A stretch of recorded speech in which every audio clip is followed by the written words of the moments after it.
MPH Sports Podcast. Talk sport and property with sports people discussing their careers and how property played a part in it.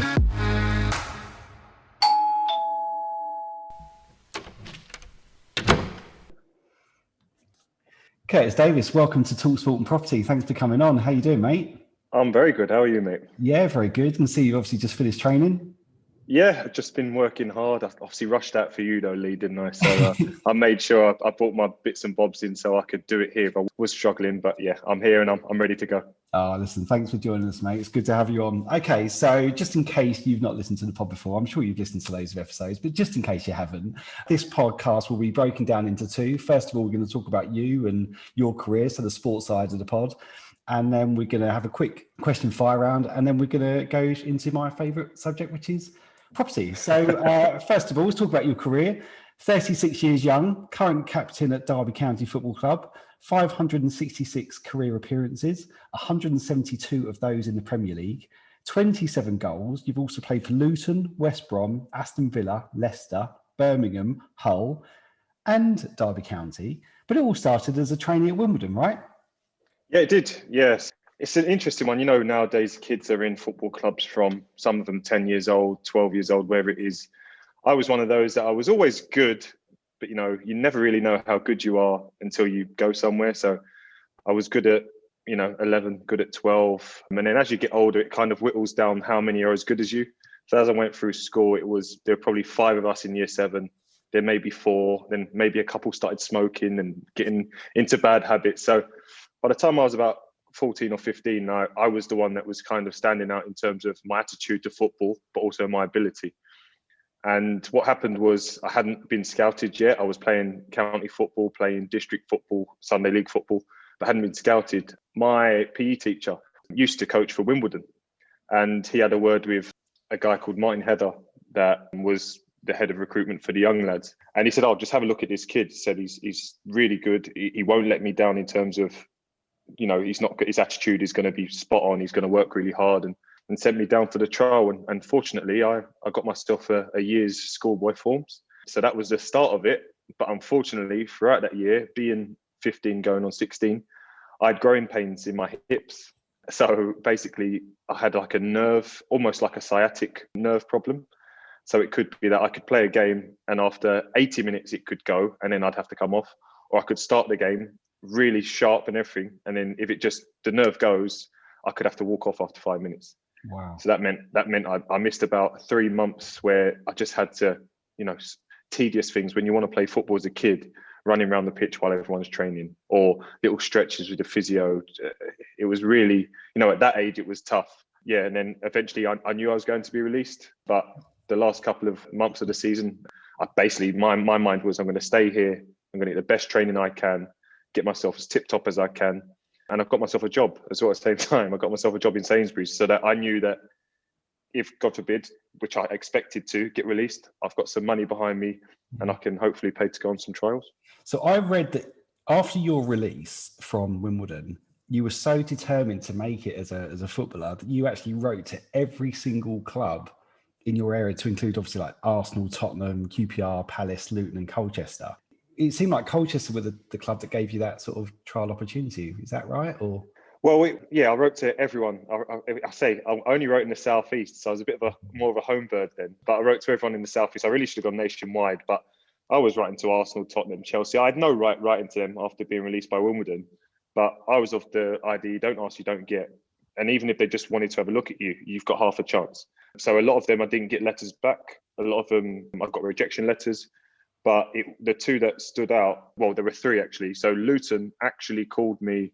If I had sent the letters on the Tuesday, Luton called me on the Thursday, Dean Rastrick, and then invited me in on the Monday. So that was massive for me that, they've rang that quickly. Southend also called Southend sent me a letter and invited me for a trial. But because I'd already started at Luton, I was quite enjoying that. And then Colchester wrote a letter and invited me for what was like a trial camp. And it didn't really interest me. I'd rather be in front of people every day so they can, 1, see what I'm like as a player, but judge my character. I think it's hard to judge someone's character when you're in the building for a week only for a trial. You don't get to know anybody. You don't get to build relationships. It's like dog eat dog.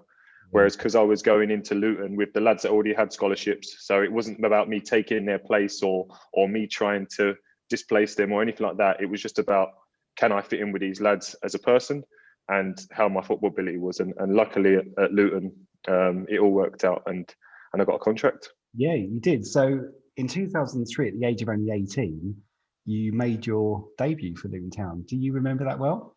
That was only a few years ago, but... So yeah, my debut came an LDV Vans game against Rushden and Diamonds. And it was a bit frustrating time for me actually at that point, because the club had gone into financial troubles and things like that. So there was administration and things. And the LDV Vans was always used as like a reserve competition. And me being the second year, I wanted to play, but unfortunately the manager played a bit of a stronger team than he usually would. And I was left on the bench, but eventually Sol Davies got himself sent off and I had to get thrown in. So I got thrown into the mix down to 10 men, but I think we were even drawing or winning at halftime. And I managed to come on and see the game out. So that was my first taste. And then I had to wait another couple of months. And then eventually I made my league debut. But the league debut was the massive one because I've always said they wouldn't really judge you properly in those LDV Vans games. But I knew the league debut was the one where if I just do okay here, as a centre-half, if you do okay, that's a good performance because you haven't been noticed, you haven't made mistakes. And I just thought if I do okay here, I'll earn the manager's trust. And fortunately, the manager did go with me. He was humming and hawing whether or not to play a centre midfielder at centre back that was a little bit older than me, but no experience at centre back. But he opted with me and I didn't let him down. And then through the rest of that season, I think I went on to make maybe 6 appearances that season before the next season came and I ran away with it. You spent 3 very impressionable seasons at Luton, not only 56 appearances, but you scored twice. You also helped them secure promotion in the 2004-2005 season. How was that experience for you and your team back then? It's amazing. What I could say is, it sounds really harsh, but it's kind of like the last time I really, and this is sad because that's the first year of my football, but it's the last time I really enjoyed football. Wow. As such. It's crazy, but I mean, like literally every day was fun. I'm going in and obviously success that will do that. Success in your first year. It's like, I'm a first year pro. I've just won the league. We've got 98 points and I've got player of the division. I've clocked it. I've cracked it. Do you know what I mean? That's kind of the mindset. But it was the idea that I was going in with people that I'd been working with, that I've grown up with. So the likes of Kev Foley, I was playing alongside, Stephen O'Leary, Michael Leary, Leon Barnett, all these lads that I came up with, we were in the team together. And that was big to me. You can look to your right and it's actually your mate. So I'd play right centre half, Kev Foley play right back. And it was always a big thing that not only I wanted to protect him as my teammate, I wanted to look after him. He was my mate. So if he made a mistake, I'd make sure I extra worked hard to cover him. And same vice versa. If I'm out of position, he'll help me out. And that's kind of the way it worked. So I think when I talk about enjoying it, to have a season like that in your first season and not really feel the pressure, I was just happy to be playing. I wasn't anything then. I was just a lad that was coming into a football team, wanted to play, happy to be playing. And then it turned out that everything ticked on and we did really well and got promoted. And then from there, obviously, it starts people talking about you to go to this place and to that place. But for me, I was just enjoying playing. I wasn't really thinking about moving on and that next step yet until it lands on your doorstep and you kind of have a decision to make. Well, this is the thing I wanted to talk to you about, really, because on a personal note, you won Player of the Year, was named League One Player of the Year, and was selected in the League One PFA Team of the Year. Did you honestly feel like you were probably ready for that next big move? Because we're going to go on to talk about what happened shortly after. Yeah, I was always confident. I believed in myself. So in terms of, if you said to me it's coming, I'd be like, yeah, okay. But I would have taken it with a pinch of salt. It's like us going to the Championship. My big idea was, we've done League One and, I've achieved all of that in League One in my first season. I'm a season more experienced now. And I backed myself that going into the Championship, yeah, I'm ready for this league. And then it happens that, and I guess this might have helped me get the move that I got in the first place. But our first few games, so the first 3, we played Palace away, had just been relegated, beat them 2-1. Southampton at home, just been relegated, beat them 3-2. Leeds at home had been relegated the year before, drew 0-0. And then we went to Leicester, 1-2-0 at Leicester. we had some fantastic results against big teams that had been in the Premier League recently. So I don't know if those scouts that were watching had seen, well, hang on, Andy Johnson was the Golden Boot winner last year, and Curtis has relatively kept him in his pocket. So I think that might have helped me. And like I said, the transition for me from League One to Championship, I didn't even think about it because I was looking forward to challenging myself at a different level. But for me, it was just, I'm doing well, and I'll back myself to do well against whoever's in front of me. And then obviously after 6 games of the Championship season, I ended up moving on. You did, to West Bromwich Albion for £3 million. Were West Brom the only club that you were in talks with? And was you excited about the move? It's the God's honest truth. I didn't have an agent. So, everyone's got an agent now from 15 years old. I didn't have an agent. The PFA helped me with my contract. So I was actually, deadline day, people were asking me questions after I scored against Millwall in the game just before the window was closing. And people were saying, oh, is this the last time we see you in a Luton shirt and all that kind of thing? I was like, I can't control what happens if somebody comes in, but I haven't heard anything myself. The manager hasn't told me anything. I'm quite confident I'll be here. And then it was about 3:00 maybe on I think it's like a Wednesday afternoon or something. And I was shopping in Romford with my mates. And then the gaffer's rang my phone. I must have missed a call, but then I've seen, the gaffer's rung. I was thinking, what have I done? What have I done? The gaffer's ringing me. It's my day off. I wasn't really thinking about it being deadline day. And then he said, Mike Newell's just gone, hi Curtis, just letting you know that we've accepted a bid from West Brom and we want you to go up there and have a word with them. So I was like, okay. And then from there, I was like, I haven't got an agent. So straight away I had to ring Bobby Barnes, who was at the PFA, who helped me with my contract.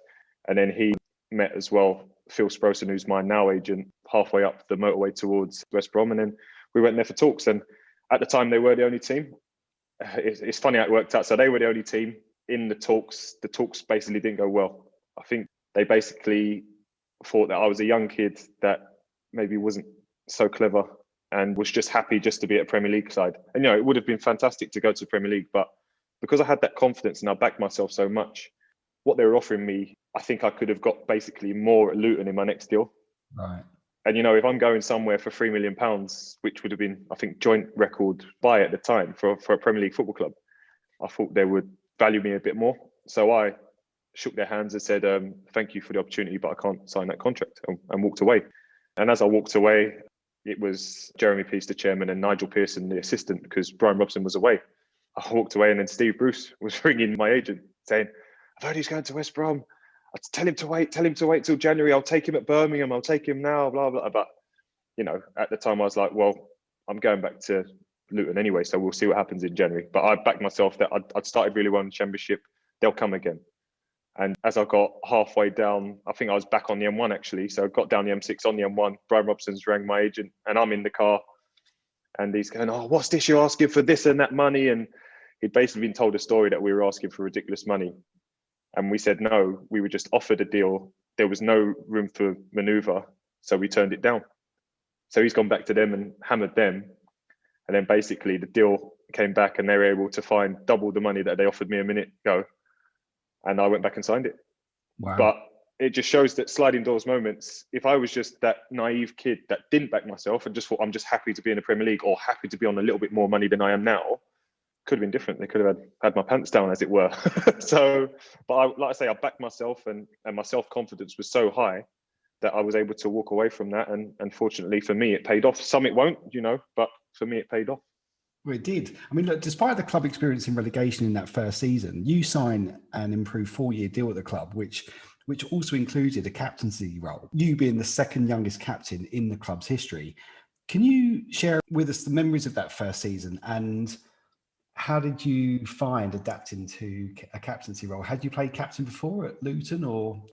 So I've been, youth teams and schoolboy stuff and Sunday League. Yeah, you've been a captain, but it's not the same role. In that, it's just like maybe the best player gets a captain, or the loudest or whatever it is, There's never a theme behind it. But in a football club, you realise you have to run the show off the pitch as well. So what I found is I was fortunate enough to play for Captain Marvel, Brian Robson, who he himself was the one that at 20 years old, I grew up, I might ruin your questions later, but I grew up a Man U fan. He at 20 years old on Boxing Day. We did the team, you know, I was expecting to play, yes, because I'd played every game before then. And he rolled over team and, you know, didn't really think anything of it. He goes, and then Nigel Pearson just turned around and said to him, have you told him? I was like, oh, what's happened now? Like, you know, when Gavin Gaff said, have you told him? I was thinking, something happened to my family? I don't know. Like, oh, you're captain today, son. So me as a Man United fan going to Old Trafford first and foremost was a massive thing. And then for the Man United and England captain to make me captain at Old Trafford at 20 years old was a massive, massive thing for me. And from there, it became a thing then for me. And fair enough, I wasn't the full-time captain through the season. I wore the armband a lot of times, but I wasn't the full-time captain through that season. But for me, it was a big thing that Captain Marvel himself had put that honour onto me. And I took it really seriously. It wasn't just the fact that I'm wearing the armband. I wanted to have it with pride. And from there, you know, the next season, I signed a new deal because Brian Robson had signed me and I wanted to be loyal to him. And then, you know, he made me captain. And then from there, you know, it became a role that I got used to and learned a lot along the way, yes. But I don't think, even at that age, that I would have been an unworthy captain because of my character and the person I was. I wasn't necessarily the shouter hollerer, no. But in terms of around the ground, making sure everything, you know, everyone's got this, everyone's got that, little things like fines and stuff like that, I was good at doing my jobs. I think I got the respect even from the older lads. Fast forward 12 months, Curtis, you hand in a transfer request, which was rejected by West Brom, but they reluctantly allowed you to join Aston Villa on loan. Why was this a move you wanted to push through? So, yeah, basically going along the lines of me signing the deal. At that time, I could have pushed to leave then. In the first year we got relegated from the Premier League, I could have pushed to leave then. I had some desirable football clubs that wanted me, but the price was too high and it was never going to happen anyway. But, you know, Brian Robson sat me down, spoke to me, said, listen, I want you to stay. We'll give it another year and then hopefully we'll get re-promoted. And for him, I was willing to do that. And he was the manager. And then I sat down with him in the chairman, sorted out a deal. And they basically gave a handshake deal that if we don't go up, we'll let you leave. And they didn't want to put it in the contract because they would have to put a price on me. And if you've got a release clause, it doesn't matter if we go up or not, then someone could have exercised it. Mm-hmm. But they didn't want to put a price on it. And so I was like, okay, I took the manager at his word and I took the chairman at his word. So fast forward about 7 games into the season, they sacked Brian Robson. Tony Mowbray comes in. Tony Mowbray was a great guy, great manager, and a lot of respect for him as a person and as a manager. But it wasn't his word. So come the end of the season, we lost the playoffs to Derby. I was injured for the playoffs. And I basically let the dust settle, gave it about a week, and then spoke to the chairman and just asked him what he'd be looking for me to go. And he turned around and said, we're not selling you.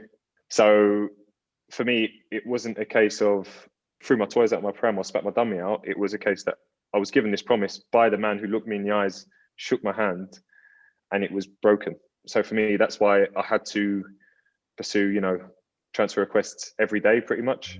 It sounds silly, but I was actually handing a transfer request every day. It became a running theme that I'd go in with a transfer request. The chairman would have a rejection letter. It was tit for tat. But it was something I had to do because I wanted to go back to the Premier League. I'd had a taste. I'd done well individually, and I didn't want to be left behind. I knew I could play at Championship level. I had nothing to prove. You know, I got in the team of the season that year at West Brom, even though I was injured for 2 months at the end. So I got in the team of the season there. I had nothing to prove, I did believe at that time. So I wanted to go back to the Premier League, and the opportunity that came, actually, I thought I was going to go to was Spurs, if I'm being honest. I always thought I was going Spurs. You know, for me, that was go to Spurs, go home. The training ground is literally 15 minutes from where I live, or the old training ground, shall I say, sorry, in Chigwell. So for me, it was going home, and it was the perfect move. It was a club that was progressing with young English talent, the likes of Michael Dawson, Tom Huddleston, Aaron Lennon. So it was a progressive club with young English talent and obviously a big club. But that one ended up falling by the wayside, and then it happened to be that Aston Villa, another massive club, came in, and another club with the same ethos of promoting English talent, young English talent. They came along, and I ended up being able to go there. So I was just as delighted, and if anything, it was almost the next best thing to going home, because, you know, I was staying in Birmingham. I still had friends there. I still had my friends from West Brom, and it was an easier transition than having to uproot and move everything and go somewhere else. Yeah, well, on the 3rd of July 2008, you did officially sign for Aston Villa. Fee, I think, in between sort of 8 and 11 million. I mean, how was your time at Villa? It was, in a word, disappointing. I think I'm misjudged at that football club by a lot of the fans. I think when I went there, obviously I went with promise. I think the big thing is I signed there thinking, they had the likes of Liam Ridgewell, Gary Cahill, Martin Larsson, Olof Melberg. And I knew that Ridgewell was possibly going to leave, which he did, and he moved on. But I thought Gaz Cahill was going to be part of it as well, like I say, progressive young English players. I think it all comes down to they bought me and sold Gaz. And obviously Gaz went on and done fantastic things, won the title with Chelsea, played for England, blah, blah, blah. And they see that I had injuries, and I ended up getting sold for a lot less than I came for. But in general, I signed for the football club with that night. I was injured to start. I had a slight hamstring tweak. So Zach played. And then once you as a centre half, if you're in the team and you do well, then you stayed in the team, which is fine. And then he stayed in. And then eventually I got my chance around December time, Boxing Day, I think it was. And then from there, I stayed in the team for 12 games. I mean, in that time, I'm guessing you're going to come up with this anyway, but I got called up to Fabio Capello's first England 30. And, after I think that was only after 9 games. So for me, that justified my move to Aston Villa in the fact that the microscope was on Aston Villa as a club with young English players. And I was one of the ones that he liked. But unfortunately, on the 12th game, playing against Arsenal at the Emirates, I ruptured my Achilles. And that saw me out for the rest of the season. But the big thing for me is I came back from that. It was meant to be a 6-month injury. I played in the Premier League after, I think, like 5 months and a week. And then from there, I stayed in the team pretty much. I think I ended up playing 33 or 34 league games the following season. But then the season after, my shoulder starts playing up. I had a couple of dislocations in pre-season, kept strapping it up for the team, no problem. And then, unfortunately, I did it against Rapid Vienna in the Cup a third time in a month. And that was it. And then that was kind of the end of my Villa career. But the biggest frustration for me was that people will judge me and say, oh, maybe I failed. And really, it's, I played 12 games my first season there. I was called into a Fabio Capello England squad in that part. The next season, I played 33 or 34 games. I was called into the full squad on the bench against Germany, pushed us all the way to the top 4. We fell short, but, I was part of a team that finished in the top 6. And then the next season, we lost the first game against Wigan, but my last league game for Aston Villa, we played against Liverpool away. We won 3-1 and I scored. So people judge me and think, oh, you failed. He wasn't that good at the Villa. But my last league game is evidence of actually I was all right. And I think after that, it just became a bit political with the fact that we signed 2 centre-halves. We had Kieran Clark develop into a very good centre-half. And I was kind of 5th choice. And then it kind of worked out that I think they just saw it that rather than give me the games and then pay West Brom any extra payments down the line, they'd push me aside and eventually get rid of me. But they never told me that. And that was the biggest problem about it. That sounds like you were very unlucky, mate, at the same time. Yeah, unlucky is a word, yes. But I think in football, you do make your own. I could have been stubborn and said, no, I'm going to stay. I'm going to make sure that I'm here to the last moment. I'm going to fight. Yeah. But I was going through a really tough time in terms of having been injured with your Achilles, to come back from that and get myself to the level that I was that next season. I was buzzing and I thought, it's only a shoulder injury. I'll be fine. But obviously they signed Dunn and Collins and they were both doing really well. So I was realistic. I looked at it and I saw, right, I'm not going to get in the team. And there's no point of being on the bench as centre half. You're never going to come on. So I was like, I'll go on loan. So I spoke to the manager, said about going on loan to Wigan or to Celtic. I was basically given a spiel that, no, you're a big part of the plans. But I wasn't, basically. And then, I was left to rot. Yeah, and then you signed for Birmingham. Well, first off, the biggest thing for me was Leicester. That saved my career. Oh. I see. So you went to Leicester on loan before you signed. Yeah. Oh, right. Yes. Yeah. So whilst at Aston Villa, and this is a big reason why I think it was political. Even when O'Neill left, Gerard Houllier took over and didn't even look at me. Usually if a manager takes over a football club, he gets all the pros in and, you get them all training together, but didn't even have a look at me. I was sometimes not even training with the first team. So I found that strange that a new manager comes in. And then the telling point was we played in a Carling Cup game or wherever it was at the time and played Blackburn. And I was on the bench because, again, it was more of a second string. And then Stephen Warnock came off injured. I came on, did really well in the 20 minutes I was on. I think I won a header that ended up being like an assist. So then that was the Wednesday. On the Thursday, the manager pulled me aside and said, listen, I really liked what you did. He said, I like the fact you were on the bench, but you were ready. You were ready. You were focused. He goes, so now I see this from you. I haven't had a chance to look at you, but now I see this from you. You're going to be really close to the team. You're going to be pushing them all the way. So that's the Thursday. So the Friday, we're traveling away to somewhere. The squad goes up. I'm not in the squad. So for me, like, I was going through a big thing with, being fit. It's one thing being injured and not being able to play, but being fit for 8 months and not being able to play was tearing me apart. I was having problems with my personal life, with my ex-partner. So a lot was on top of me. And without having that release of football, my mind was all over the shop. So I eventually, Sven signed for Leicester and was their manager. And literally, I think something like 2 or 3 days after taking the job, he called for me and Carl Norton. And we both, we went and signed there. And it was massive for me because, the former England manager, not having played for 8 months, wants me. The biggest thing is I went for the meeting with him and he said, listen, I know what you do, express yourself. And that was a breath of fresh air to me because having not played, I could go there and be like a kid again. And when I spoke to you about the most I've enjoyed football at Luton, and I was like that again because I felt like such a weight was lifted off my shoulder that I could actually just enjoy the game again. I was just happy being out there. Obviously, I wanted to do well, but I was happy that someone's given me a chance to actually play.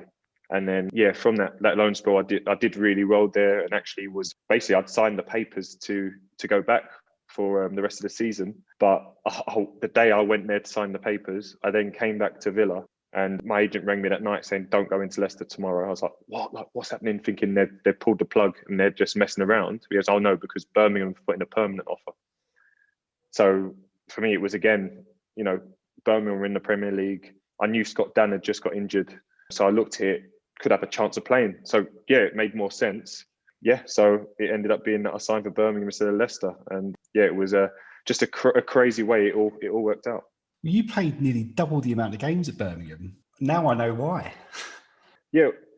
It's like I say at Birmingham as well, and even there, when I talk about Scott Dan got injured, you obviously know Scotty really well, and he's a good lad. He got injured. He'd done his hamstring, but I was signed there, told I'm going to play. I'm going to play every game. Like, it would be me and Roger play every game. Signed there, thinking, oh, brilliant, And then as it started, I miss out this first one, just let things get sorted, and then eventually in the next one you're not in, and then you're kind of waiting for it, and then I think I got chucked in for a game against maybe Bolton in the FA Cup, but it was a heavily second string team. So you're trying to impress in a team that is full of kids that haven't played as well. When I think I'd had a hamstring injury, so I hadn't played for like a couple of months anyway. And then you maybe don't do so well. And it's like, you're still waiting for your chance. And then they had the cup win. And then the game after that, you get thrown in again with another team that's under strength, and against West Brom, we lose that game. And then, it seems like every time you step on the pitch, you can't really get going, even though you were told you were going to play. And then from there, I think that season I went on to make 4 sub appearances and two starts, one being against West Brom in the league. One against West Brom. And then I started the last day of the season against Tottenham, in which we needed to get a result to stay up. Unfortunately, it didn't work out because our goal difference was struggling. So we ended up chasing the game, and then we lost it that way. But the following 2 seasons after that, I pretty much played every game. We had a 62 game season in Europe in the Championship. It was crazy. We're in Europe. We were playing against Braga one day, then we're playing against Barnsley the next. It was nuts. It was, and we managed to have a cup run where we had 2 replays. I think 1 against Wolves, 1 against Chelsea. So we had 5 games in the FA Cup. And luckily for us, we got knocked out in the first round of League Cup against Man City, and we also got to the playoffs. So it was a long old season, a lot of games to play. I think I might have played maybe 54, 55 of them. So having only played 2 starts this season, the half a season before, when Chris Hughton took over to play that many games, I was able to actually show Birmingham fans, which it wasn't easy, having come from the other side, the dark side, to in a relegation season when you've not been able to perform. It was difficult. So it was a big season for me in terms of show what I can actually do and to turn it around. And I managed to do that. And then unfortunately for us, Chris Hughton left, went to Norwich. And then things changed. Lee Clark came in, who was a good guy, but not the same character as Chris in the way that we dealt with the squad and things like that. And we relatively failed the season after by finishing around, 12th or something like that, and didn't really push for the playoffs ever. That was quite a frustrating season.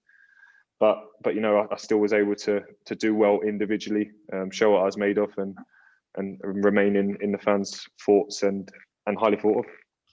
And then you signed for Hull. Yeah, then I signed for Hull. Another one that came out of the blue, really. I was hoping that there'd be an option to go to Premier League.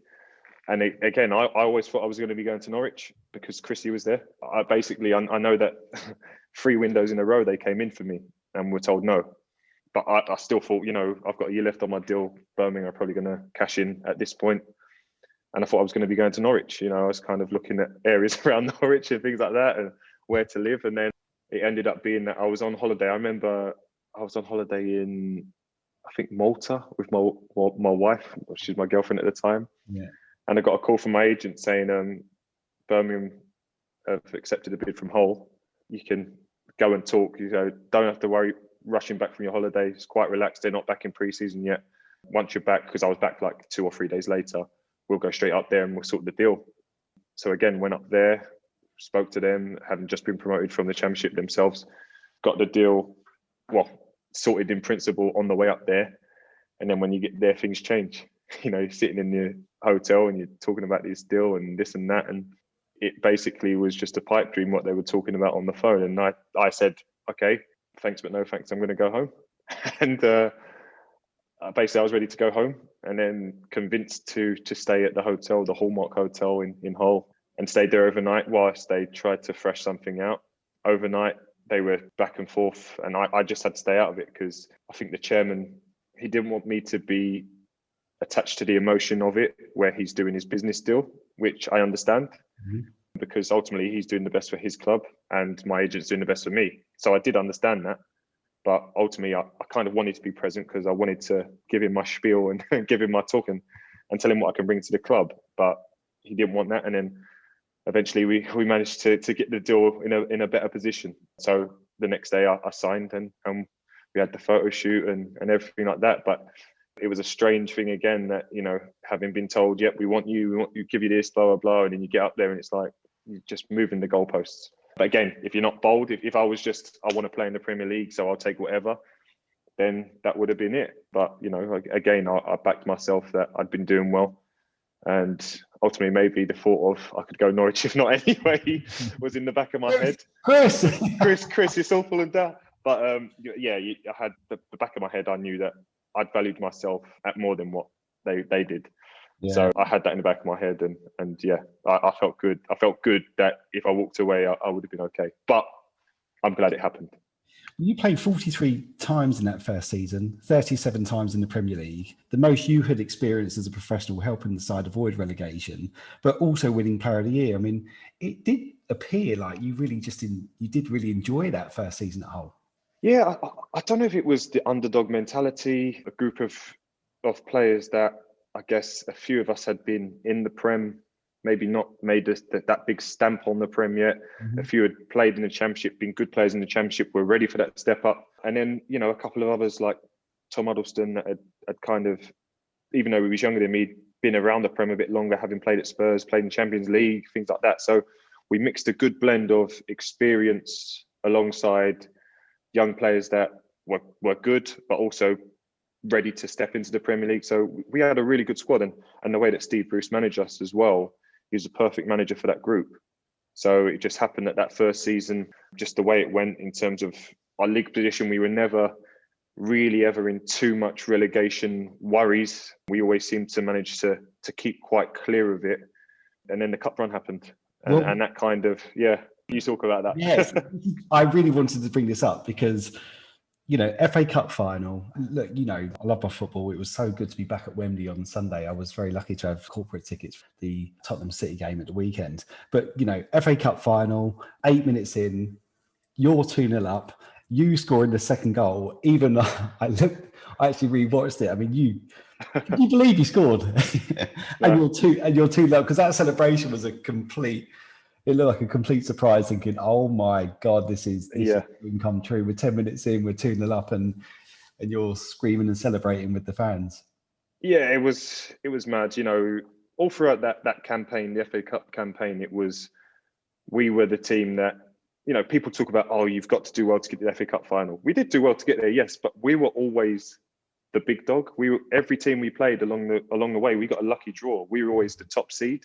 Mm-hmm. So eventually, we played, I think it was Middlesbrough, Southend, Sunderland, Brighton, then Sunderland. Sunderland were the only Premier League team along the way we played, and they were lower than us in the Premier League. So effectively, we were a higher seed. We beat them in the quarterfinals, and then you got a semi-final against Sheffield United, which was an amazing semi-final. To play at Wembley finally after all the times that I'd missed out on was one thing, but the game, a 5-3 thriller in a Yorkshire derby, was amazing. So that was good. And then obviously to play in the final, to captain your side in the final, leading Prince William to meet my team, introducing him, everything, the whole thing about it, singing the national anthem, and then you get into the game, you go 1-0 up. I'm like kind of focused at that point. Yep, 1-0 up, but it's only 5 minutes. But when I scored, that all went out the window. You go 1-0 up, that's fine. I didn't score it. Calm down, settle your nerves, lads. And then as soon as I scored, it was, I wasn't thinking about the fact it was 2-0 or anything like that. I'd scored in the cup final. Yeah. And it was that ecstasy of, like I said, being a kid and playing Wembley with your mates, Wembley doubles or whatever you just scored for, or World Cups, whatever. Like, that's what it was. It was that moment where I'd scored the goal that I dreamt of my whole life. When you think of scoring goals, it's always an FA Cup final goal. Yeah. It's never, I scored in the Premier League. I scored in the FA Cup final. And that was my moment. And I wanted to enjoy it. And it was just, you could see from the celebration, my tongue crazy. It was just a little boy. The shiver, even I'm feeling it just bouncing off your energy just during this conversation. It's crazy. But as you say, it's a kid's dream, isn't it? It certainly was in our era, looking as trying to be a professional footballer. Yeah, it's totally changed now. People now will talk about, obviously, Champions League is a bigger competition now. It's more televised. It used to only be one team was in the Champions League and things like that. FA Cup was our bread and butter as English footballers growing up. Right. It has changed a bit now. I'd like to think that English players still have that feeling. But if anything, I feel it's more the foreign players now that come over and actually know the nostalgia of the FA Cup more. And they say this is one of the only games they get of the domestic game, sometimes that everyone watches. So sometimes they appreciate it more than some of the English players. But yeah, for me, it was the epitome. It's just a shame that after being 2-0 up, Arsenal's quality shone through and we couldn't do it. But yeah, no, that moment for me will never, ever be taken away. Amazing. You had 4 seasons at Hull, experiencing relegation and promotion back to the Premier League before signing for current club Derby County in 2017. Why the move to Derby after those 4 seasons at Hull? So, just to cut it short anyway, but after getting promoted, we got relegated the first time. Yeah. We managed to keep quite a bit of our squad together, we still had a midfield 3 of Diarmi, Tom Huddleston and Jake Livermore. So it shows what kind of strength we had in the Championship. We had Robert Snodgrass, we had Sam Klukas, Harry Maguire. We had some great footballers. So we managed to keep the majority of our squad, and that meant we could give it a go.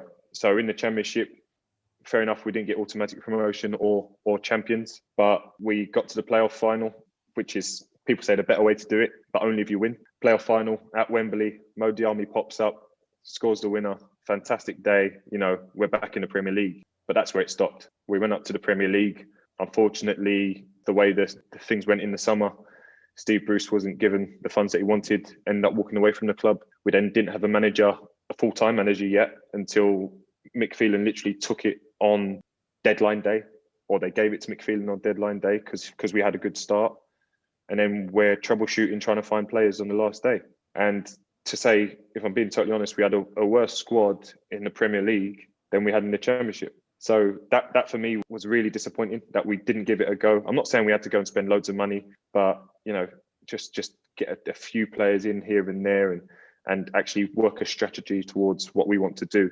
But unfortunately, it didn't work out that way, even though, unfortunately, Mick was sacked around December, January time. Marco Silva came in and we had an upward trajectory with him at first. But eventually, the quality, even though he brought in a few more quality players and things like that, we didn't have enough. And unfortunately, we went down again. And for me, I kind of thought, well, do I want to fight and get this club back to the Premier League again for it just to end the same way it did? And I think I felt like the fans did. I think I felt a bit let down at that time. For me, I just thought maybe I need a new challenge. And it just coincided with the fact that my wife was pregnant with my youngest daughter. And yeah, it was Derby was I guess the perfect move. My wife's from Birmingham, from Sutton Coldfield, so it's not too far a commute. And to have the baby and be able to have a family around and things like that would have been important to her. So yeah, so the move came up and it was a no-brainer really. A team that had a good manager, had a good squad, and would have a go at getting promoted. Curtis, you've spent the last 4 seasons at Derby, playing 103 times and also under 2 England legends, as in Frank Lampard and Wayne Rooney. Would you mind telling us your opinion on their management style and how different they are in terms of personalities? I think first of all, Frank, when he took over, having not done it before, Frank as a player, you admire him, everything he's done, the way he used to speak when he was on BT Sport. He knows the game, and you have an automatic respect for him because of what he's done. But Frank as the individual, when he first addressed us, you could tell he had slight nerves. We're championship players. We haven't played anywhere near him, but he had slight nerves. And then slowly he grew into his role. But I think what helped Frank is, even though he slowly had to grow into his role, he had Jody. Jody is the little pit bull. Jody don't care. Jody's really, really aggressive, but he's good. That you need that from him. But he's a really good coach, an unbelievable coach, fantastic coach. So when you've got a good coach that has got that bit of fire, and then you've got a manager that gains the respect automatically because of what he's done.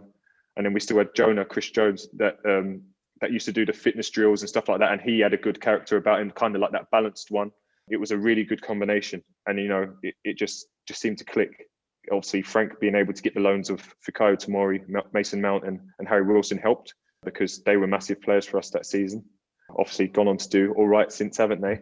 But yeah, it was really good, Frank. And like I say, I think he did a fantastic job. And I can't wait to see him back in management, because I think he'll do a good job anywhere he goes. Even though people will say, oh yeah, but it was only Derby, things like that. He took us to a playoff final in his first season as a professional manager. So he needs credit for that. And he probably took the Chelsea job earlier than he wanted it, but he wasn't going to turn it down. And that's Frank. He's bold enough to take it on and try and help his team out. Unfortunately, it didn't work out, but I'm sure he'll be back. And then going on to Wayne's slightly different because I played alongside him. So whereas Frank, I played against him a lot of times, I'd never played alongside him, whereas Wayne literally stepped out of our changing room and into the manager's room. So he had the respect of the players he was the captain, he was the leader in terms of by the way he played. But now it's just transferring it into actually picking a team and putting a team together. So I don't think from Wayne you're seeing too mumuch different, other than the fact that he's picking a team and it's his team. Because ultimately, if there was something wrong, he's going to tell you, whether he's captain or not, or playing or not. He was always going to tell you. But now he's the manager. It's that automatic respect. But I think it's just been a difficult season for Wayne in terms of, we look at our squad compared to squads gone by. It's been a bit more difficult. We've had a few transitional things going on behind the scenes at the club, and he's had to work really hard to try and get it right. But touch wood, through the rest of the season, we do manage to get it right. And Wayne remains, because, I think he definitely deserves a full season at it, to make sure that he can do the best he can and get the signings he wants and push the club in the right direction. Yeah, definitely. We wish you all the best at Derby for survival this season and a long way to continue going into next. We're at the point of the pod now. I'm going to quickly fire you some fun questions. Okay, so number one, well, we know this, don't we? Who did you support growing up? Well, I got an extra side to this as well. So I supported Manchester United. The London boy that supports Man United. Yes, It's always the way. But the story for me is my dad is Sierra Leonean. He grew up in Freetown, and it was Liverpool or Man United. My dad chose Man United. Therefore, when I watch football, it was Man United, and that's the reason. But my local team, my team that I guess I've got more heart for, is Leyton Orient. Leyton Orient's my local team. I grew up in Leyton. I used to have a season ticket at the club for about 2 or 3 years when I was a kid. So if you ask me now who I support, I say Leyton Orient, because I feel I go more back to my nostalgic side of where I first watched football over, Man U and everything that comes with being a Man U fan. Yeah. Your best career highlight, Curtis? Well, I've spoken about that as well. It has to be the FA Cup final goal. Yeah. Even though it was in the game where my low light was, I Mm-hmm. guess. It has to be because, like I said, that moment I can watch it and the tingles are just there. You know, even though I know we lost the game, I know the ending. Yeah. It just is such a special moment to me. And to say that I've scored an FA Cup final, there's some massive strikers, world-class strikers that have played in the Premier League and not scored in an FA Cup final. But I have. So yeah, it's a really, really big thing for me. And you know, when I can show that to my grandkids in years to come, great grandkids. And it's something that, again, we didn't win it, but it's something that will never be taken away from me. The favourite club you've played for? I'm looking forward to this one. Oh, hard. This is tough.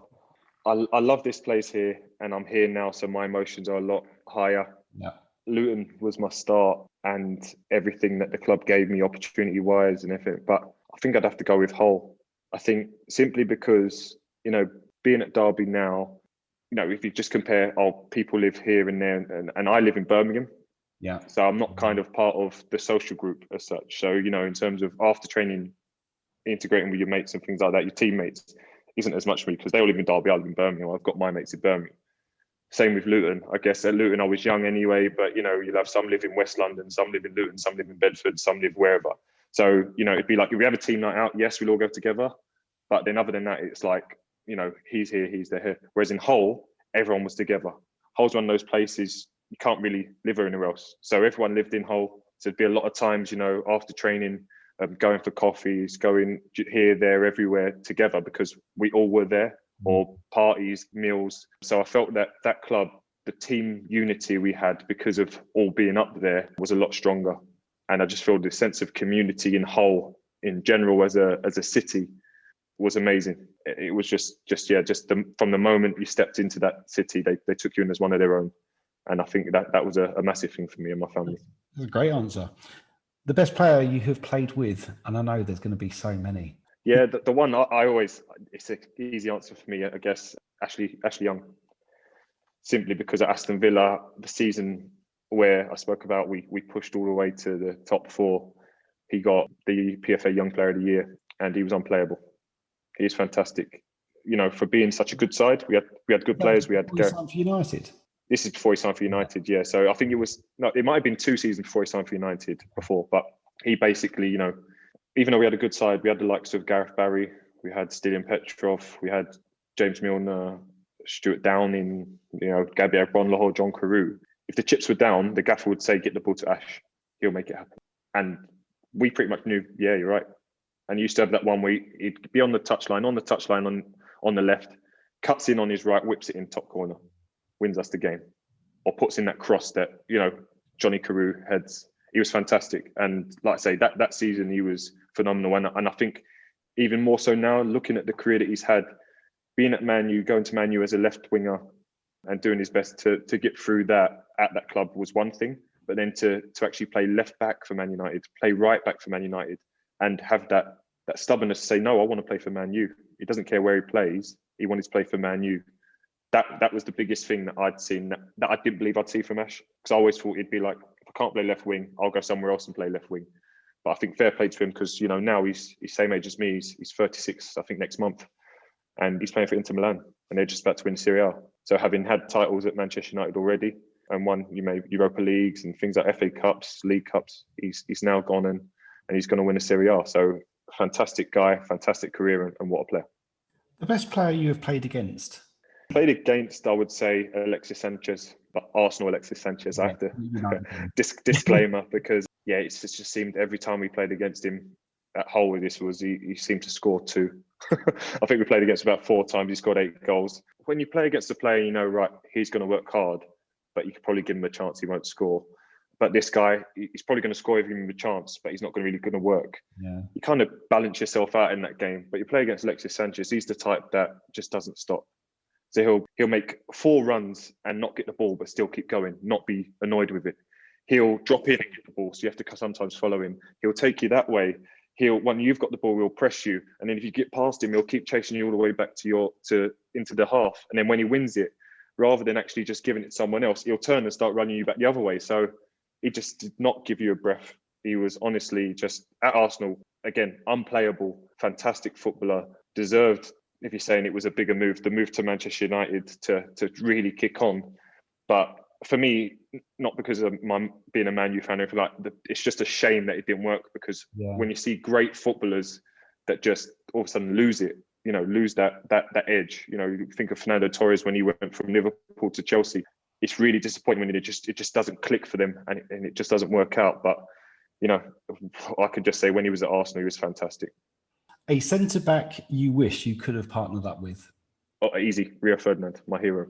Rio was, even when, speaking about being a Man U fan, even when he was at Leeds, when he was at West Ham, I used to just keep an eye on him. I don't know if it's because, he's mixed race from a similar background to me, but being a centre half, I used to love the way he played. He used to drift past people at the back and then playing these nice slick passes. Obviously, I was never as good as him, but just used to admire him and want to be like him.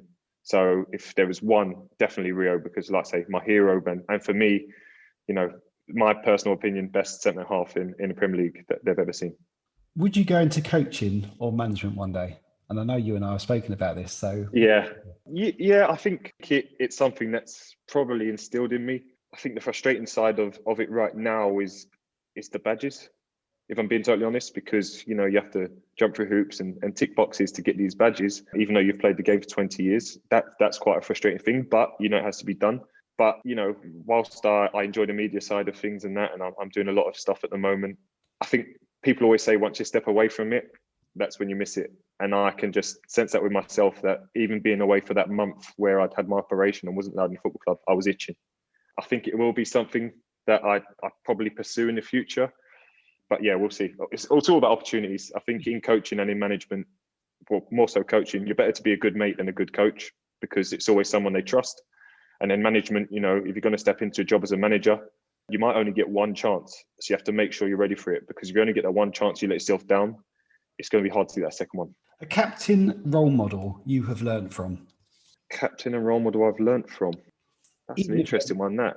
Even if you haven't played with them, even observed from afar, who would you go, he's a proper leader, and you've taken parts of that and brought it into your... If I had to say, I'd probably say, I guess, in that sense, if you're saying just watch them, Roy Keane. Growing up a Man U fan, he was a fantastic player, but used to rule with an iron fist, but had the respect of every single player in that change room. Even though they were world superstars, he had the respect of every single one of them, because regardless of performance, he'd always be the one pulling up trees, working his hardest every single week, and he demanded perfection from them. So I think that level, in terms of watching someone and thinking, if I could be like that, it was him. But I'm nothing like him personality-wise, so I don't know why I was concentrating on him. But yeah, but he was, as a Man U fan, and you watch him, the whole Vieira incident in the tunnel against Arsenal, that showed how much of a captain he was. Sticking up for Gary Neville. Gary Neville's a full-grown man. Yeah. He's coming down and sticking up for him. You want to pick on someone, pick on me. Pick on someone your own size, or so. Like thinking, I'm not much bigger than Gary Neville. But do you know what I mean? But that kind of summed him up. That he was really willing to take the team on his back and take that responsibility if it meant everyone else did okay. Yeah, and that's a sign of a good leader. Okay, 2 more questions. A fixture you have always enjoyed playing in? Always enjoyed playing in. What's that one fixture where you go, that's the one, that's the game? Well, I did enjoy playing in the Black Country Derby, West Brom versus Wolves. I think it's the only, I played in, obviously, Derby Forest, but playing in that one, because it was my first proper taste of a derby, and I think we played each other like about 4 times that season, maybe 5 times actually, because I think we played them once in the cup, twice in the league, and then twice in the playoffs. That was a really big one. That was just my first taste of a derby. And because being naive and being from the south, you only really think about, Arsenal, Tottenham, or West Ham, Tottenham, maybe, stuff like that. And then you think about, the Manchester derby, Everton versus Liverpool. But that one was really tasty and really good. But I think it does help when you win a couple of them. Yeah. Because, if you don't win them, then they're not that enjoyable to play in. But that'd be the one that sticks out. Cool. Last question. Away from football, how's your golf? Useless. Remember the last time I swung a club? I think, lads in the group keep inviting, who's up for golf? Who's up for golf today? I just sink into my chair and think, no, not me. But I've got my clubs, got everything. I think it gets to the summer, I might just have a swing. I'm no good, but I know I can hit a ball. That's the main thing. I can hit the ball. I don't know where it's going, but I can hit a ball and not miss the ball, put it that way. If you need a confidence booster, that's when we need to go and play. I'll sort that right out. Okay, listen, we're coming back to talk property. Talk Sport and Property Podcast, sponsored by MPH Sports Property Academy. Download the app today from the App Store or Google Play by typing in MPH Sports, the trusted go-to app for sports people looking to buy or learn about property. Okay, Curtis, welcome back. You kindly messaged me back during the first lockdown, asking if I would carry out a property workshop for the boys.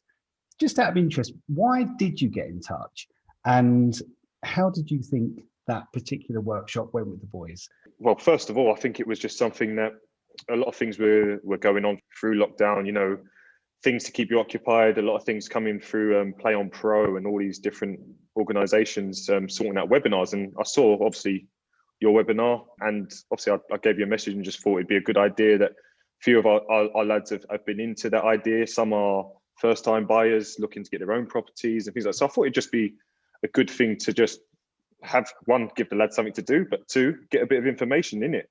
And obviously, I think, from the way that you structured the webinar, everything that went into it, quite simplified for even us thick footballers. No, but it was really good. And I think from there, not to name names, but you've worked with a few of our players since. Yeah. So I think that's evident that it did go well and that it went down well. But yeah, it was very interesting just to learn the process and learn little bits about properties. Yeah, no, honestly, I really appreciated the opportunity, because I've been quite vocal on this podcast previously with some of our other guests, that with the 18s and 23s, I think these workshops are quite familiar and they're quite regular. Great support by the LFE, great support by the Premier League. But with first team squads, it's almost as if the doors are bolted, so we can't ever get in unless we know who the manager is or the captain. And as you said, I've bought obviously quite a few properties for some of the boys now at Derby. Just out of interest, why is it that these webinars or workshops, why don't they happen with first team football clubs like yourselves? I think a big stigma is usually people have got their own representation, and usually they'll take all the guidance from them, which is nothing wrong with that, but I think you should always have an open mind, because at least if, my financial advisor might be more of an expert in, I don't know, stocks and shares or something like that, he might not have a clue about properties. So I think that's why it's important to open your eyes to everything. And then if there's something that, maybe you can speak to my financial advisor directly, then it can you can have a balanced portfolio of every little thing. And I think it's important to make sure, especially with properties. I know we've had the odd crash here and there over different recessions and things like that, but generally properties do quite well. You and I stayed in touch to explore your own personal portfolio that you bought many years ago, because you had some concerns about how the properties were performing, and we helped provide some options to you. Just out of interest, how was that portfolio that you acquired back then? How was it presented? How did it come about to you? So that was brought to me through my financial advisor at the time, and it was it seemed like a good idea at the time. I was a big saver. I hadn't bought a house for myself yet. I was living in a rented place in Birmingham after signing for West Brom. I had a lot of, shall I say, surplus cash just being saved in the bank, not doing anything. Yeah. And it was an idea that you thought, we could get into properties and then, eventually start making some money, let the money make money. It made sense. And I bought these properties in Liverpool, and at the time, only cheap properties, but I bought quite a few of them. And it was, Liverpool was a city of culture and things like that. But then unfortunately, as I spoke about, the crash happened, and obviously it hit all house properties, house prices, shall I say, and it affected it. But, it's one of those things that they've always washed their hands and looked after themselves as such. But trying to get the best out of them is the reason why I spoke to you and tried to get your advice. Yeah. Knowing what you now know, would you buy that type of portfolio again? And how would you prepare differently for an acquisition of that size? I think in general, the first thing is I wouldn't have probably bought those in the places that they were, I guess, or not as many of them. And I think if I were to buy that amount of properties, was it 8? So I've got 12. Was it 12? Yeah. But I would have put them into a business. But at the time, like I say, my financial advisor was a financial advisor. He wasn't a property guy. Yeah. So it would have been obviously a bit nicer if they were in a company and, they were looked after that way. So I think that's obviously something that after the conversation with you is a clear way of moving forward, that in future, if I'm to buy more properties that aren't personal properties, to do that. But eventually, hopefully there's a way that I will be able to turn my properties around and either get them into a business or get rid, or whatever I'm going to do, and get some more desirable ones, because ultimately, when I see all the opportunities you get for other people, I get a bit jealous, and it's just about making the best and trying to get the best out of them. I think I love the fact that you actually was brave enough to look at buying 12 properties. So I don't think there's anything wrong with it, especially obviously before the crash in like 2007, 2008, you would have been a lot younger. You've clearly just been led by trust without the proper knowledge of how to structure the acquisition in the first place. It was just that sometimes you can buy too cheap, or when something sounds like it's too good to be true, it often is. And I know we've stripped that portfolio back, and we've looked at, location, we've looked at leases, we've looked at who the freeholders were, and you can see why this guy just wanted to get rid of it all, because it was a bit of course a mess. But thinking of how other players can learn from it is just to get the right advice. And that's what we're here for. So what was the main drive behind the purchase? Was it, oh wow, actually this sounds really good to buy 12 properties in one particular area? Was it the fact that, I know you mentioned you had a sort of a large surplus of cash, and maybe because you had that money available, it was just done on impulse, just to say, oh well, actually this money is not performing for me right now, I might as well buy that might give me that. Obviously the market was unpredictable at the time. Yeah, when you look at projections of what you're going to make and things like that, it seemed to make sense. And obviously being young and not having any other outgoings as such, major outgoings, it wasn't, I guess, so much of a risk, shall I say, because the amount you put down for the deposit and things like that wasn't substantial to me at the time. So you just felt that eventually, like I say, you start to tick them over, they'll start making themselves money, and it will be fine. Obviously, it's just one of those things that if you had the better advice, and rather than financial guidance, property guidance type person like yourself, could have been still done, yes, in maybe a better structure. Sure. You actually own some other properties as well, though. Would you mind sharing what else you have and where you are? Yes, I own my house. Obviously, I live in. I own my mum and dad. I've got a house with my mum and dad, and I've got a house where my ex-partner lives with my daughter. Yeah. And I've got a flat as well in South Woodford. So I've got quite a few properties. Those are all, I guess, personal use properties. So I guess when I talk about the structure of putting them into business, it wouldn't have been a viable option, no. But yeah, it's good to know that when I talk about the properties and things like that, and properties and not losing money, that those properties have performed quite well in the time that I've bought them. And even though, maybe on one side, it's like a portfolio, isn't it, with stocks? I guess if one isn't performing, it's sometimes brought up by the other side. Luckily, that those properties are performing quite well, even though they've not been bought for that.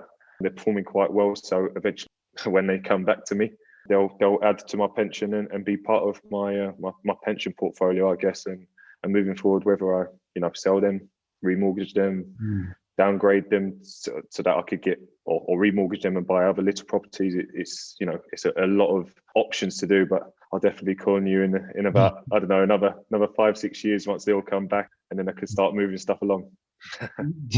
Do you boys ever talk property investment, just out of interest? Is it a form of discussion on, a train or a coach or in the change rooms, even if it's not a plan where it can prepare you during or after sport, but even as a hobby, really?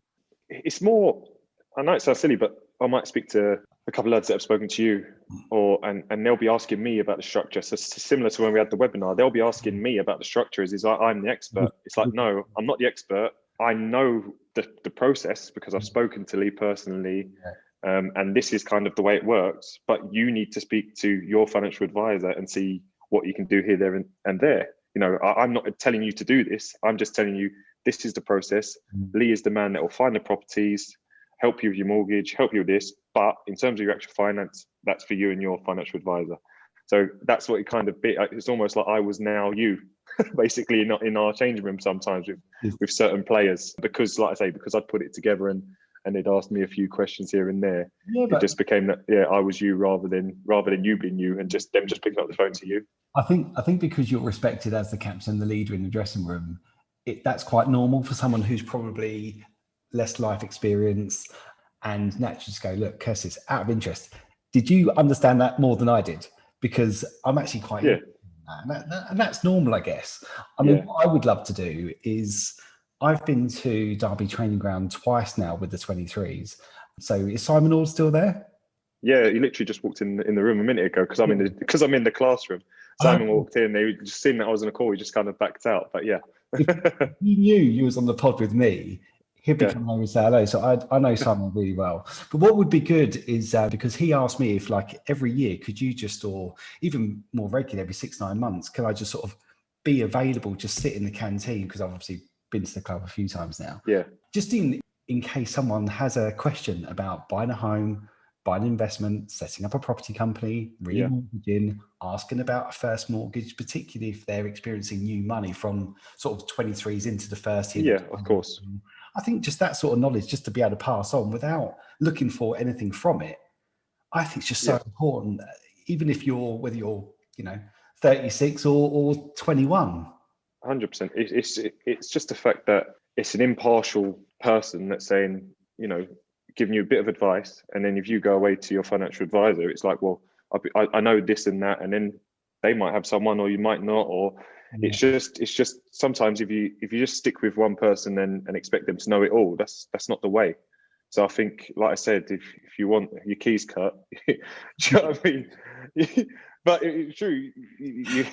You go to the right place. If you want your soles done, you get your soles done in the right place. If you do you know what I mean? You don't go to the place where you get your keys done to ask to well, sometimes you can, but you don't ask get your soles done. But do you know what I mean? So it's just picking the right person for the right job. And if you can speak to someone that's an expert in their field, then I think it's a lot easier to take on board. And like I say, it's down to you to get your other advice. But it's a lot easier to know that this person is giving me this advice. He's not trying to sell me anything. He's just giving me this advice, and I'll take it or leave it, and I'll do what I do with that information. And then it's down to them. I think that's the best thing, is that when they're giving the advice, they can take it away. They can think about it, and then if they want to move further, then they can. If not, you're just happy that you've helped them out. Yeah, I mean, I've obviously tried to give you as much of my free time, my free advice as I possibly can. I've never charged you anything, and we never will do, and because advice is free, and it's all about passing on that knowledge for you to make better decisions with your acquisitions, with your portfolio, with your property life choices. Who was the one player that you could probably maybe think of that was proper bang into his property? Because I remember when I attended Derby the first time round, and I mentioned this to Tom when him and I have spoken, and I might have even said it on the pod actually, that I was getting a coffee in the canteen before I went in to go and see the under-23s, and I was talking to David Nugent, and he really had a passion for it. He used to love HMOs and stuff. Do you remember anyone like David that was quite vocal about their passion for property? No. I've never actually known anyone to be like overly. I guess some people, if you're talking about, oh, I've got this, I've got that, it seems a bit big time. Do you know what I mean? Like, but I do know that I believe anyway, Gareth Barry has a really impressive portfolio from what I've been told, and another player I played with, I think Stephen Warnock, I've been told, has got a really impressive portfolio. So it's it's just people that, like I say, they didn't say a thing about it, but it was just obviously something that ticked over in the background. They were very interested in it, and obviously had good advice on it. And they're obviously going to do fantastic with that for the rest of their lives, and obviously their kids will. Yeah, it just shows that if you get the right advice, especially if you start it young as well. And I think that's the big thing. It's easy for me to say now I'm retired, and if I sell this house, sell that house. But if you do it young, and whilst you're able to get, as a footballer, a longer mortgage and all these kind of things, it's definitely more beneficial to start young, even though you might think the earning side of it, of course, it could turn around. But, if you get yourself into a good position and you're able to think, well, I can spare that, and then it will look after itself. I think if you start it young, it's always good to be able to see it build. And then, 10 years down the line, you see, hang on, I've had it 10 years. The value of the property has gone up by X. The rent is covering the mortgage by X. I'm trying to say. So I think you're able to start it young. Yeah. That's the whole point of it. When you moved to Hull, did you buy or did you rent? No, I rented in Hull, and it's one of those things in Hull. When I went up there, I thought about buying, but one, you don't know how long you're going to be anywhere as a footballer. I think that's the awkward thing. And the problem with Hull is, from what I was told when I moved to Hull, is if you buy a nicer house in Hull, there's going to be less people that are going to be able to buy it. Yeah. And I thought, well, if I buy a house that's maybe even like 500, 600 grand, maybe, from what I was told, it's only the person that is from Hull that has done a little bit better for themselves that are going to upgrade their house, that are going to buy it. And if not, you felt the risk was too high. I felt the risk was too high, that I hadn't got my forever home yet. Mm-hmm. I hadn't got my home yet. Mm-hmm. So I didn't want to plunge loads of money into a property in Hull and have that, which I know would have been rented, no problem. I would have rented it through the football club. Yeah, take the keys, I'll give it to whoever comes next. No problem. That would have been fine. But if I actually wanted the money out of it and said, right, I want to sell it now, I probably would have had to cut the price loads to sell it just to get my money out. Yeah. And so I just saw it that I'd rent, over the course of the year, over the course of 4 years. I don't think I did too bad, to be honest, because I think by the time I would have paid stamp duty and things like that, solicitors' fees, I don't think I did too bad in terms of what I would have paid overall in rent. But ultimately, like I say, I think it was the better decision that I was able to save up my money. And then eventually, when I moved to Derby, I had a nest egg in a pot that allowed me to go and buy the house I'm in now. So just out of interest, how did you find the experience of not knowing the area that well and still having to find a place for you to rent?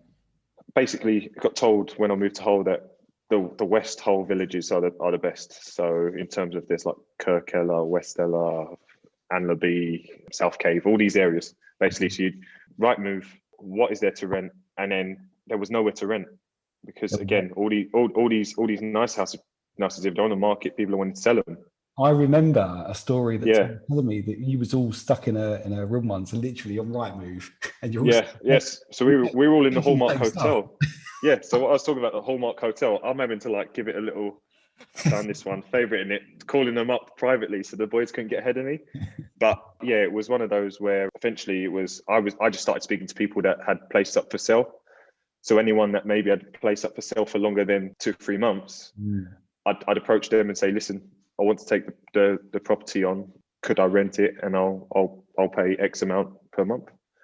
And eventually there was one that gave in, and then and they were quite happy to rent. And unfortunately, I think the family had money, so they were able to still purchase their new house whilst renting this one out. And then eventually they ended up selling my house whilst I was in it to an investment to another guy that I'd seen his other house. And he was good as gold. He owns like a haulage company, and he lived in Isle of Man.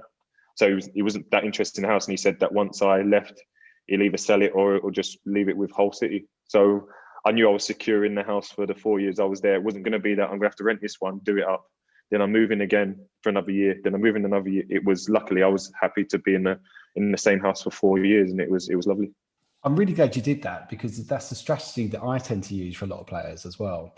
Because when we get called up to say, look, I really need to rent somewhere for like 6-12 months or whatever, but if you can't find anything that's compatible for rent at that time, then the next option really is to try and find something that is for sale that's either going to be empty soon or is currently empty. And you can often get a really good deal if you do that. So no, well done. In your opinion, how important is it for a player to settle down as quickly as possible? When you move to a new club and a new area, probably more important. Yeah, I think that's it. It's the family side. For me, I wasn't worried about myself. If I had to be in a hotel every day, I wouldn't care.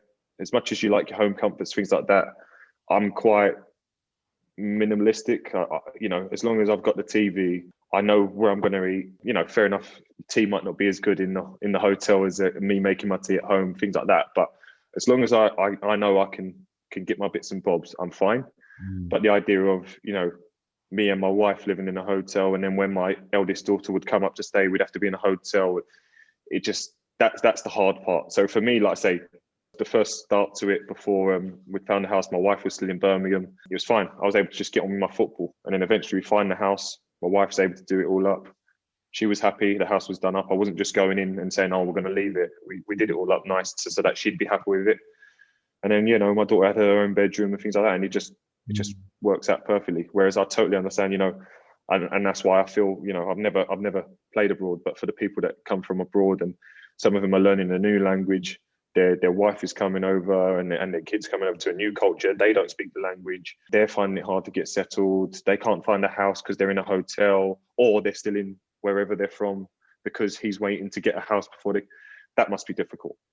Because, you know, that's the side that I'm quite lucky that I haven't been in that situation, but I totally understand how it really can affect someone if you've not found the right house and been able to get a settled start, because as much as people see on the pitch, they don't know what's going on in your head off the pitch that might be affecting your performance. Yeah, and just quickly, because I know you're pushed for time, but coming away from property and sport just for a second, how is life away from the pitch? I can see you're doing more and more with the media. I know you're probably getting picked up in about sort of 30, 40 minutes to go and do another meeting. How is life away from that? Are you enjoying it? Yeah, I'm loving it. I'd rather be on the football pitch. I must admit, obviously, of course, I'd rather be on the football pitch. I still have a hunger and a desire to play football and play at the highest level possible. But whilst I'm not able to do that, you know, I'm able to be part of it. You know, I still get the banter, I guess, with some of the guys in the studio, obviously current players, ex-players. You know, you build relationships with these people that you work with every day. Oh, I say every day, every week. And it's brilliant. You know, I'm able to, even though I did my degree in journalism as just because I was interested in it, you know, ultimately now it's coming to fruition. I'm actually using it.